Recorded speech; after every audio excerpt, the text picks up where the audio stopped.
ஒரு கொக்கு நீண்ட காலமாக அந்த குளத்தையே நம்பி வாழ்ந்து வந்தது.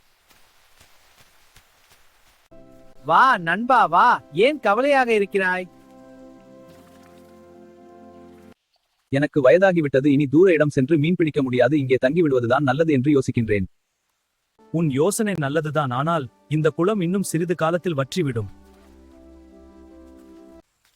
அப்படின்னா என்ன செய்யறது? ஐயா, நான் என்ன செய்ய முடியும்? சிந்தித்துப் பார் நண்பனே.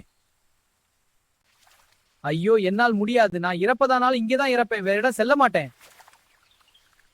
தவளையார் சொன்ன மாதிரி குளம் வறண்டு விட்டதே, இனி பட்டினி கிடக்க வேண்டியதுதான். என் நம்பிக்கை வீண் போகவில்லை, மழை பொழிந்து குளம் நிரம்பி விட்டது. இந்த குளத்தில் தங்குவதுதான் நல்லதுன்னு நினைக்கிறேன். என்ன நண்பா, முக மகிழ்ச்சியா இருக்கிற? ஆம் நண்பா, இந்த அழகான இயற்கையை பார்த்து நான் மகிழ்ச்சி அடைகிறேன். நானும் அப்படிதான் நினைத்தேன்.